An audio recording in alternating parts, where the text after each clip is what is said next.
오랜만에 봅니다. 예, 예. 자, 오늘 토탈 31번째입니다. 요시아라는 사람의 이름 옆에다가 구약의 종교개혁자, 그 다음에 멸망을 늦춘 왕으로 자리 잡았는데, 요시아는 뜻이 여호와께서 지지하시다. 그러니까 뭐 야 나오면 전부 다 여호와입니다. 여호와, 야. 그 다음에 엘은 하나님이고, 그러니까 엘리야 하면 나의 하나님은 여호와시다 이 말이죠. 그러니까 유독 뭐 예레미야, 엘리야, 엘리사, 또 임마누엘 하는 그런 게 많은데 엘야 다 이게 하나님의 이름이 가는 겁니다. 유다의 16대 왕이고, 남유다의 북이스라엘은 선한 왕이라고는 흔적도 없습니다. 갖고 남유다의 그나마 히스기야와 더불어서 선한 왕으로 평가받는 사람입니다.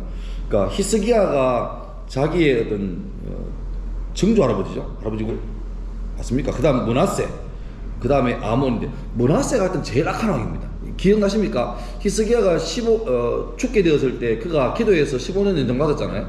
근데 15년 연장 받은 사이에 태어난 아들이 므낫세입니다. 그러니까 히스기야가 왜 기도했냐니까 자기 후사를 이을 왕자가 없었거든요. 그래서 15년 연장 받고 낳은 아들이 므낫세인데 하필 므낫세가 남유다 역대 최악의 왕입니다. 55년 동안 초장기 집권하면서 나라를 쑥대밭으로 만들어 놓은 장군입니다. 엉망진창으로 만들어 놨어요. 그리고 그 므낫세가 죽고 아들 아몬이 이어받았는데 얼마나 여론이 안 좋았던지 신하들이 므낫세를 심판하는 마음으로 아몬을 2년 만에 살해해버립니다. 왕을. 그리고 나라를 바꾸자 그랬는데 문제는 왕을 죽인 그 신하들이 또 이렇게 죽임을 당하죠. 그리고 고작 8살이었던 아몬의 아들 요시아가 왕에 즉위합니다. 그리고 31년 동안 왕위에 있다가 39세에 전사하는데, 사실 이 요시아가 구약의 그 남유다의 마지막 왕으로 봅니다. 이후로는 이제 뭐 거의 괴뢰 정권처럼 들어와가지고 나라가 멸망으로 치달아가는, 무려 22년 만에 내왕이 바뀔 정도로, 그러니까 11년 3개월 하다가 나라가 망해버리는 그런 마지막 왕입니다. 이 당시에 세계 분위기는 이스라엘이 분단돼가지고 북쪽이 이스라엘이고 남쪽이 유다 아닙니까? 근데 북왕국이 아수리아에게 주전 722년에 멸망당하고 남유다는 더 버팁니다. 한 150년 더 버티는데 BC 586년, 제가 이걸 신학대 공부할 때 못 해가지고, 여러분 그 386, 486, 586 기억나시죠? 컴퓨터 펜티엄 하고 그랬잖아요. 그걸로 기억했어요. 그러니까 남유다는 BC 586년 이게 뭐 펜티엄 때 망했다 이렇게 기억나는데, 그러니까 아수르가 북이스라엘을 점령하고 맹주로 있다가 이제 점점 기울어져 가고 아수르가 멸망해 가고, 그 사이에 바벨론과 이집트가 커오는 그 타이밍에, 그러니까 북이스라엘이 아수르의 식민지였는데 아수르가 이제 좀 나라가 힘이 없어지니까 갑자기 북이스라엘이 약간 그 주인 없는 땅이 되고 말았습니다. 그럴 분위기에서 이제 요시아가 들어선 거죠. 그러니까 어찌 보면 우리나라 역사도 광개토 대왕이나 세종대왕이나 영조, 성조가 전성기를 맞은 건 그 사람의 능력도 되지만 동시에 그 당시에 다른 주변 국가에 일시적으로 세력이 홍백이 왔다는 것도 포함됩니다. 그러니까 하나님께서 다윗 솔로몬 때에 그 나라를 이끌어 가신 것은 그 당시에 주변 나라들의 힘을 잠재우신 거죠. 그러니까 이스라엘만 볼 게 아니라, 한국만 볼 게 아니라 하나님께서 주변 나라도 같이 통치하신다는 하나님의 세계 경영의 입장에서 보면 이 흐름이 이해가 되는 거죠. 그리고 당시에 이 남유다는 여호와 하나님 믿는 신앙하고 또 벌써 바알과 아세라 같은 가나안 신앙을 믿는 신앙이 혼합돼 버렸는데, 어쩌면 이게 제일 무섭습니다. 그러니까 대놓고 이교를 믿는 게 아니라 믿긴 믿는데, 그러니까 주일날 교회는 오는데 나머지 삶에서 종교는 기독교인데 살아가는 거 보면은 기독교 약간 하프 같고 또 뭐 그런 게 있죠. 그러니까 세계 사람들이 우리나라를 보고 기독교를 말할 때 유교적인 기독교란 말합니다. 우리는 교회 안에서도 철저히 유교 질서의 어떤 근간 그게 있고 또 어떤 불교적인 것도 있고, 근데 이게 혼합이 제일 무서운 거죠. 근데 그 당시에 철저하게 혼합이 되어 있었고, 그래서 남유다를 정결하게 해야 되고, 또 더군다나 힘이 홍백이 왔던 북이스라엘을 완전히 새롭게 할 수 있는 명분이 뭐냐, 남유다가 먼저 신앙적으로 종교적으로 개혁이 되는, 그게 돼야 북이스라엘도 회복할 수 있는 그런 민족 통일이 될 수 있는 그게 되겠죠. 요시아가 8살에 왕이 돼가지고 20살 때 이제 드디어 자기 독립적인 정치를 하기 시작하죠. 그래서 제일 먼저 했던 게 예루살렘과 남유다에 여러 가지 있는 그 아세라 목상, 그 다음에 바알 신당 이것들을 제거합니다. 참고로 전에 얘기했는데 바알, 이 무서운 까닭이 바알이란 말은 그 동네 말로 주인이라고 해요. 주인, BAAL인데 바알인데, 이 바알은 농경의 신입니다. 그러니까 농사하시는 신. 이스라엘 이 지역은 이른 비와 늦은 비가 안 내리면 패농하는 땅이기 때문에 특별히 사람이 농사 지을 때 비에 대해서는 거의 절대적으로 신앙하는 그런 분위기인데, 가나안 사람들은 바알이 이른 비와 늦은 비를 내려주는 신으로 믿고 있습니다. 근데 이제 어떻게 이 사람들이 타락하냐니까, 바알이 비를 내려주게 하기 위해서 그 바알을 섬기는 사람들이 뭐하냐니까, 일부 예배를 마치고, 바알을 믿는 예배를 마치고, 여자들은 남자 사제에게, 남자들은 여자 사제에게 일대일로 들어갑니다. 거기서 그러니까 성전이 있고 이 근처에 작은 방이 쪽방이 있는데, 쪽방에서 우리 집에는 전도사, 여자 전도사하고 남자 집사하고 뭐 남자 분목사하고 여자 집사하고 방방에 들어가가지고 성관계를 가집니다. 그게 그 종교의식입니다. 그래서 성관계 가지고 사정을 많이 하잖아요. 그럼 그게 이제 비를 많이 내린다. 그러니까 많이 할수록 풍년이 온다는 거죠. 그러니까 이 사람들은 그 성적인 타락을, 종교가 타락해버리니까 윤리적인 타락을 전혀 거리낌 없이 합법적으로 자기 쾌락을 채우는 거죠. 그러니까 이게 들어와 있으니까 쉽게 말하면 안식일 날은 성전에 가서 예배 드리고 나머지는 뭐 그 탐닉을 하는 거죠. 그러다 보니까 얼마나 나는 엉망진창입니까? 그러니까 그래 되는 분위기에서 이제 아세라와 바알 신당을 제거하고 또 북이스라엘까지 올라가서 베델에 있는 우상들을 헐고 또 이방을 섬기는 제사장들을 다 척결하는 일을 벌이고 26살에 성전을 수리하기를 이제 지시하는데, 성전 수리하다가 뜻밖의 일을 만납니다. 대제사장 hil기야가 성전에서 숨겨져 있는 율법책을 발견합니다. 그 율법책이 아마도 성경학자들은 신명기라고 보는데, 왜냐니까 그 책을 읽을 때 내용이 신명기서의 내용이고, 서기관 사반이 이 책을 왕 앞에서 낭독하는데 왕이 그 율법을 말씀을 듣자마자 자기 옷을 찢고 회개합니다. 그 말은 뭐냐니까, 요시야가 26살쯤 따지는 그 말씀을 들은 적이 없는 거예요. 근데 처음 말씀을 듣고 보니까 자기는 나름대로 잘 산다고 살았는데 기준을 안 따르고 사니까 엉망진창했던 거죠. 그래서 왕이 옷을 찢고 회개하고, 도대체 하나님 말씀을 우리가 어떻게 배우겠냐 말했을 때, 여성이었던 훌다가 와서 하나님의 예언을 받아서 왕 앞에서 예언하는데 뭐냐니까, 이미 북이스라엘이 망한 것처럼 남유다도 너무 타락해가지고 회복할 수 없을 만큼 타락했다. 멸망은 이제는 뭐 돌이킬 수 없는 상황이다. 그런데 요시야, 너는 그나마 잘 살려고 애를 쓰니까 하나님께서 특혜를 베풀어가지고 니는 멸망을 안 보고 내가 죽게 해줄게. 이게 뭐 요시야한테는 특혜 같은 거죠. 그런 말씀을 합니다. 그래서 왕이 이 말 듣자마자 백성들을 다 불러 모아놓고 우리 잘 살자, 제발 똑바로 살자라고 서약을 하게 한 다음에 이 율법에 맞게 유월절을 지킵니다. 성경에 보면 왕들 중에서 제대로 유월절을 지킨 왕이 다윗하고 히스기야하고 요시야 세 왕밖에 없습니다.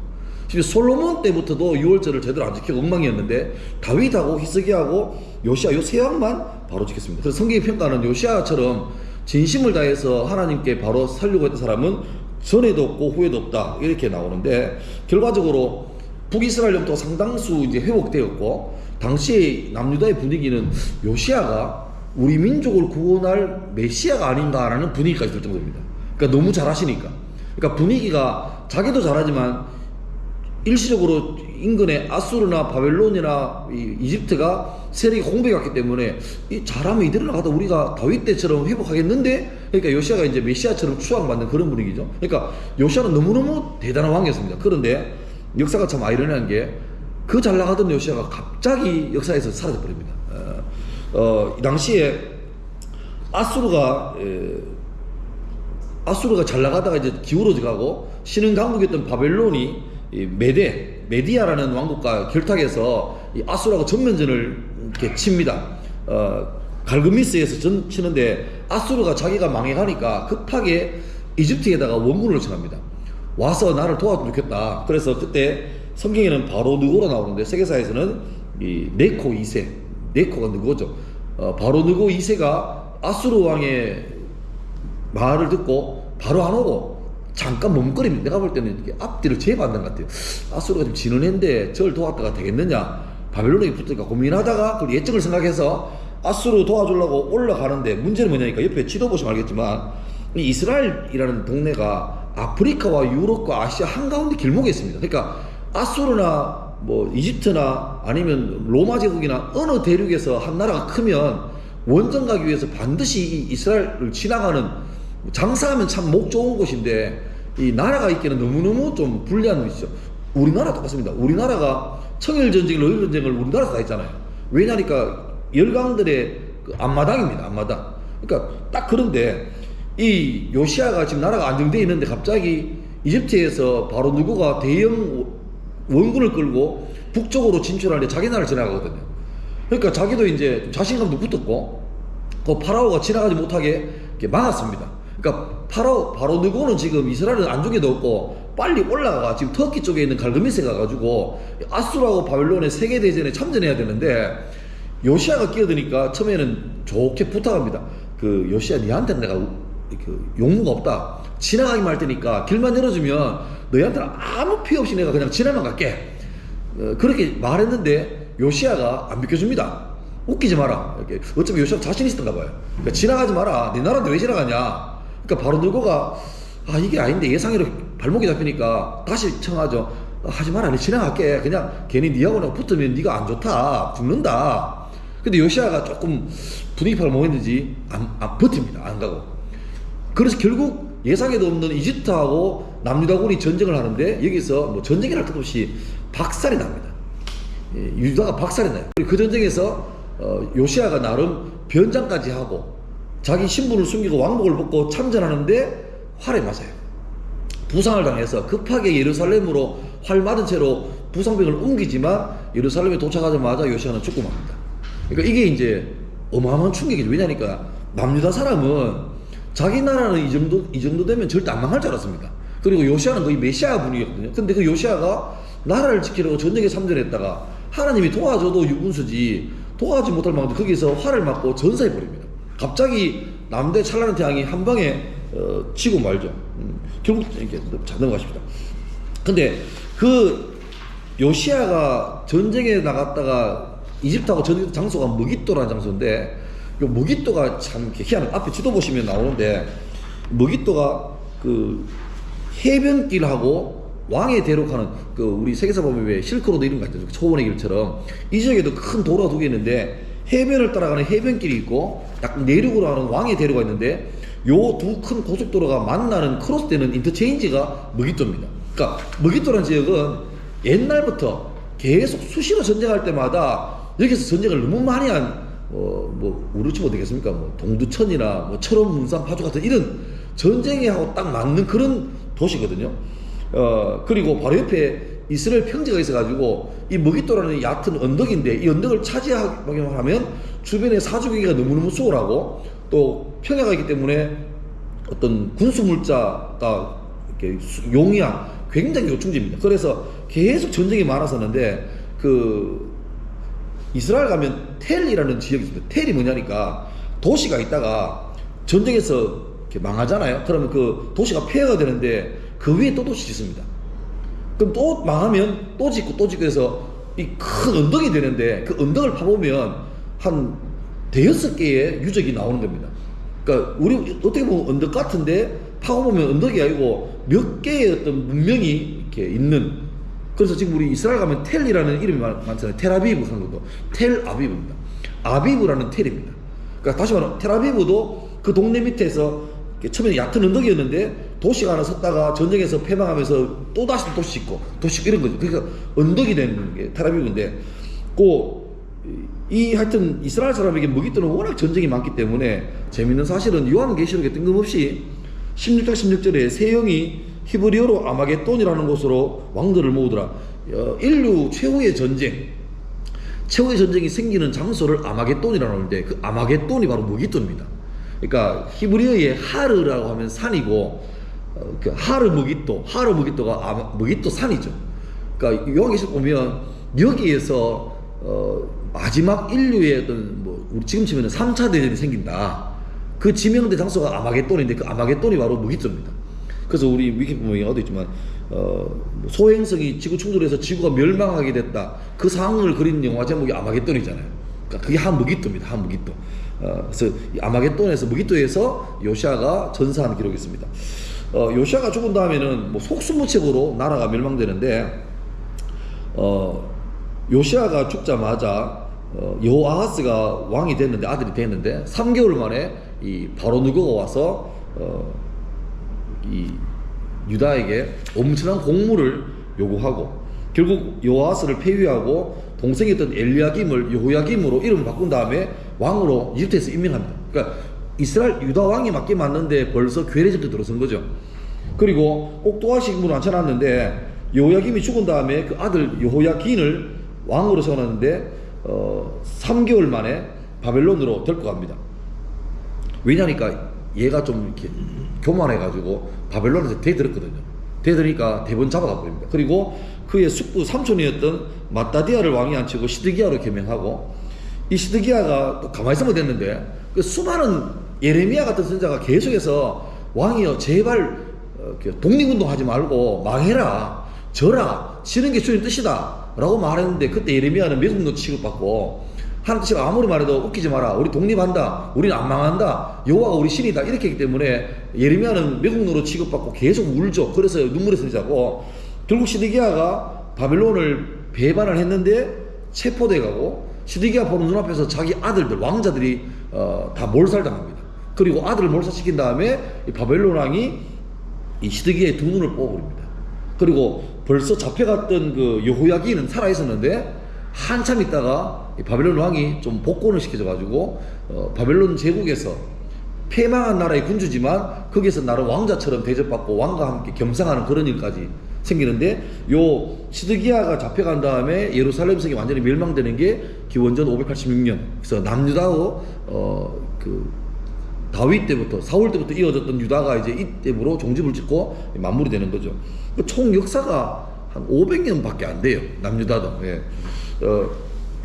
결론을 내자면 요시아가 너무너무 괜찮았는데 좀 급사하잖아요. 근데 급사한 게 우리 볼 때 좀 안타깝고 슬프지만, 훌다의 말대로 요시아를 주님이 사랑하셔가지고 네가 나라가 멸망되는 걸 안 보게 해주고 대신 빨리 데리고 올게. 그러니까 일반적으로 볼 때는 요시아가 39세에 죽은 게 너무 아깝고 하나님 원망할 만한 일인데, 다른 분들 볼 때는 그때 죽었던 게 요시아에게는 어쩌면 복일 수 있다. 그러니까 참 사람이 자기 임의대로 어떤 사건을 평가하고 해석하는 되게 좀 조심스러운 일입니다. 진짜로. 그리고 특별히 교회에서 성도들이 어떤 일어난 일들에 대해서 뭐 사람은 다 나름 자기 기준 가지고 평가하는 걸 좋아하거든요. 근데 자칫하면 내가 나름대로 그 사람을 위한다고 하는 평가가 그 사람에게 굉장히 큰 어떤 상처를 줄 수도 있고, 그러니까 의도 안 했지만, 의도 안 했던 게 그 사람에게 위로한다고 했는데 상처가 줄 수 있고, 흔히 교회에서 제일 그런 게 많은 실수가 뭐냐니까 영적으로 이렇게 접근하면서 마치 뭐 사업이 잘 안 되거나 병들거나 그런 거 하면 봐라 네가 기도 안 해가 그렇다, 이런 말은 정말 조심해야 됩니다. 설사 그 사람이 기도 안 해가 그런 징벌을 받았다 하더라도 그런 말을 함부로 하는 건 굉장히 조심스러워집니다. 그리고 하나님 일이라는 건 되게 복합적이기 때문에 당장에 지금 안 되는데 이게 우리 차송가사처럼 이 풍랑이 지나서 더 빨리 가는 경우가 많거든요.